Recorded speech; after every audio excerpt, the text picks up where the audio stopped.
Liz Larson with the Art of Frosting. Welcome back, or welcome if it's your first time. So today I have a really fun project for you. In fact, I'm going to be doing this for the first time with you on camera.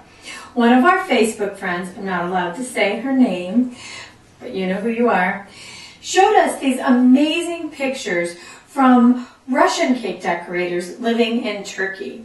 And she gave us a few tips, not everything, but how to do some of them. And the biggest thing that was a huge surprise to me that I never thought of was to do it in these beautiful dishes. This one happens to be a candy dish. It's really about maybe 8 inches around. But you could do it in any size of dish that you have, and your cake goes down in. I just love this idea. I think it's gorgeous. And in all my years of decorating, when I showed it to my mom, neither of us had ever thought of it. So thanks so much. We appreciate it. We're going to learn a brand new flower today that is typical of this kind of design. Also, I'm going to be doing it for the first time with you, and it's these lilacs. We're going to fill in with some of the flowers that we already know from some of the videos that I've already done. So I'm so excited to get started. Let's go.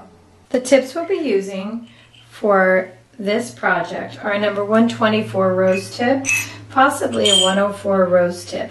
This is a 181, and it is a 5-petal flower tip. You could also use a star tip for that. We're going to be using a leaf tip as well. And we are going to be using our number 79 mum tip. So many of you guys went out and bought that one, so we're going to keep using it. So here's my little milk glass candy dish. I've got just a 6-inch round cake here that I have torted, meaning I've split it 3 times and filled it. So I'm just going to get that iced really quick, and we'll get it down in our candy dish.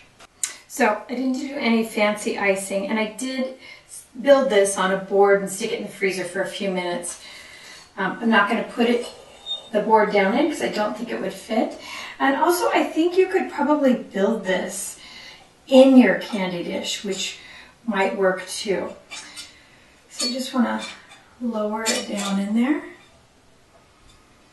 And you can even push it down in. You're not super concerned about any icing or anything like that because it's all down in the candy dish and supported by the candy dish, which is really cool.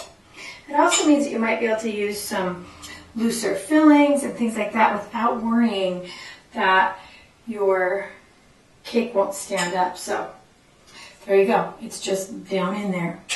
So I set my cake aside, and I want to show you how I am building the bases for the lilac. This is kind of our experimental flower.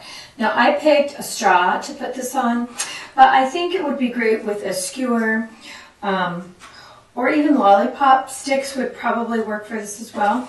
Now I made 2 out of Rice Krispie treats. So Rice Krispie treats, marshmallow, and a little butter. I added a little bit of white chocolate to make it a little firmer, you can see. I'm also trying one that's made out of a cake pop. Now this is a lot heavier. This is cake, marshmallow, and chocolate. And I've got the straw bent inside of it. So we'll see if we want to use that one or not. So basically what I did is I just took my mixture, my Rice Krispie treat mixture. It's a little warm still. And I'm just going to flatten it out. Put my straw in there and mold it around. Now the white chocolate will actually make this much more stable than just regular Rice Krispie treats, but you can see you can pretty much mold it any way you want, and then just put it on a tray and let it cool. Now, these are about maybe 3.5 inches tall. You can see about the length of my finger. This one I've made a little smaller, and this one I've made a little bigger. So we're going to kind of play with those and see what size we want. So I've been practicing a little to see if I could master this lilac.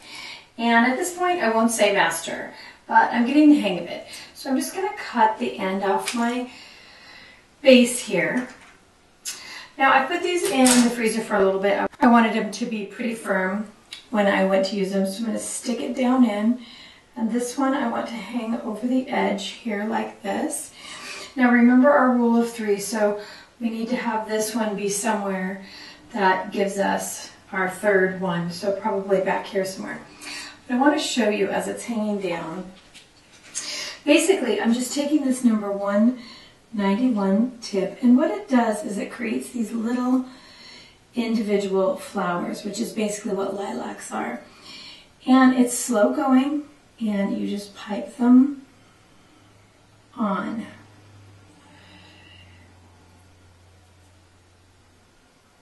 Just one at a time. Now I think that maybe if my icing were just a little stiffer, this might be just a little bit easier, but basically that's it. You just pipe your little individual flowers on all the way up with a very light touch. You don't want your petals to be very big, and just fill in. And as usual, I've striped my back. I've got a little lavender and a little white, and we just continue on like so. So I've now placed my third flower, and just going to do the same. Just start delicately piping up.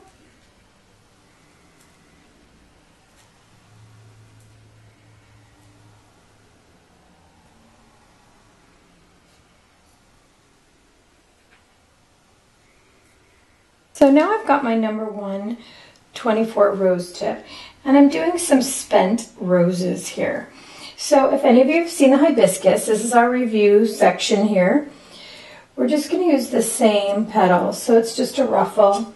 The only difference between this really and the hibiscus is I'm just going to do fewer petals and a little bit looser, because spent roses, really at this point, some of their petals have fallen off, but they still have a real graceful beauty. So I'm just going to do 4 petals and then 3 inside. And you don't want these to be too regular. Like I said, spent roses are a little bit looser. You want to come in with your bag of yellow, just the tip cut off, and just do nice pull and release. Pull and release, and then let some loose scragglers in there. You don't want these to be too even either. Remember, spent roses are really, they're spent. And this is the stamen just kind of popping out. I'm going to come around and do one more in the back.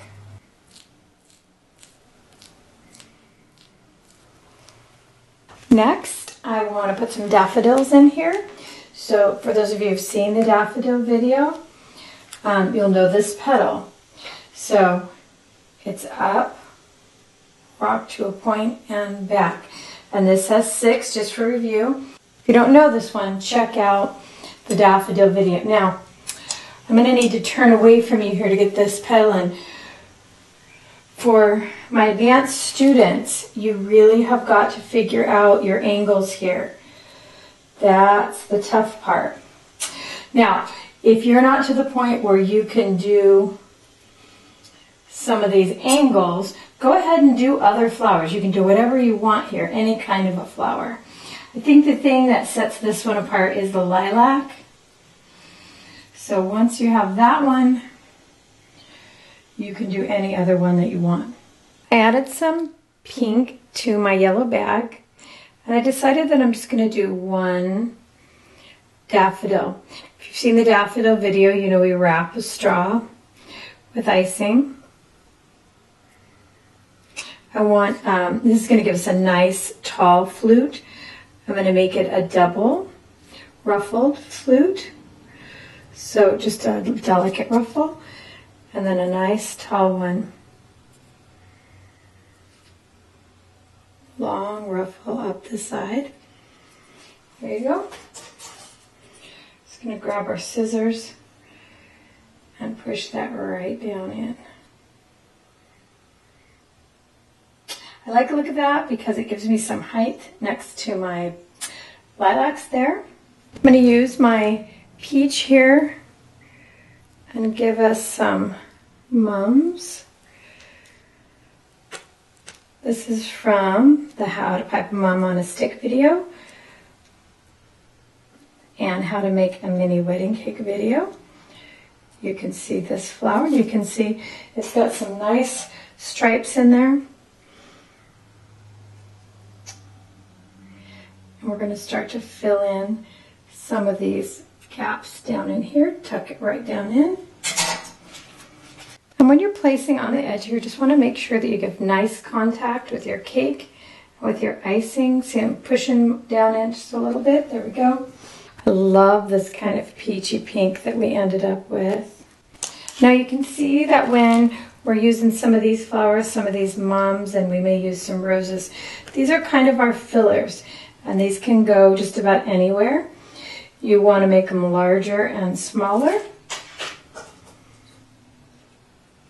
This one I'm just going to tuck right onto the edge there, using my skewer for placement. Now you can see I've got just a small spot here, so I'm going to show you how to do this. We're kind of going to fake a flower. We're going to start our ruffles and just fill in with ruffle. There you go. So I'm coming back in now, and I've got some pale pink and our mum tip. So these are really more chrysanthemums, and these are more mums. So we're just going to start to pull around. Now, if you watched last week, you saw we did water lilies, and we used this exact same technique. Just going to keep pulling around. So on this one, instead of only 2 layers, we're going to use as many layers as it takes to fill this all the way in. So about here, we want to start pulling straight up.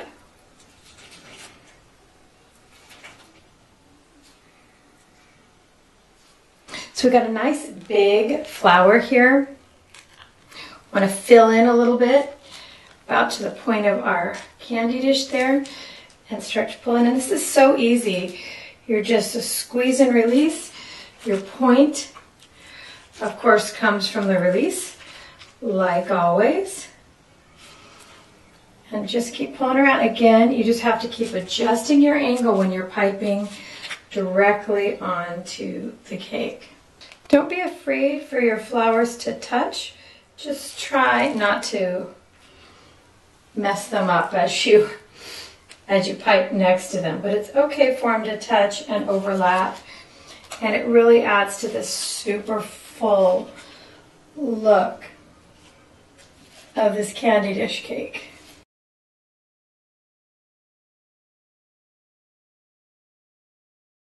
So last, I want to come in with a nice broad leaf tip. This is a number 7, and some nice leaf green, a nice clear green. And usually what that means is that it doesn't have very much blue in it. It's a yellower green. And of course I have striped my bag with white, so I'm not getting overpowering green. And I just want to make nice lazy zigzags here, ruffle.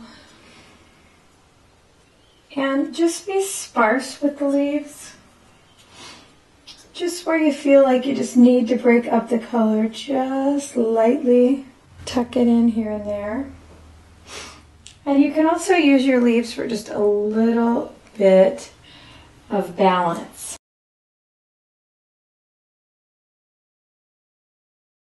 So this was tons of fun. I'm excited about these lilacs. I'm really interested in where I can use them other places. I thought they were a little difficult piping on the petals. I think doing it a little more, I'll get more used to it. I also think that you probably could use a star tip and get a very similar effect. It was fun to fill in with some of the spring flowers that we already know. We're going to be using these a lot, so practice up on these. For beginners, this one might be a little difficult because of the angles and putting some of the flowers on, but go ahead and try it with the flowers that you do know. You can put anything in here, any kind of a flower that you know. For you experienced decorators, try this one. Give yourself enough time, if it happens to be a cake order, to take things off if it doesn't go right.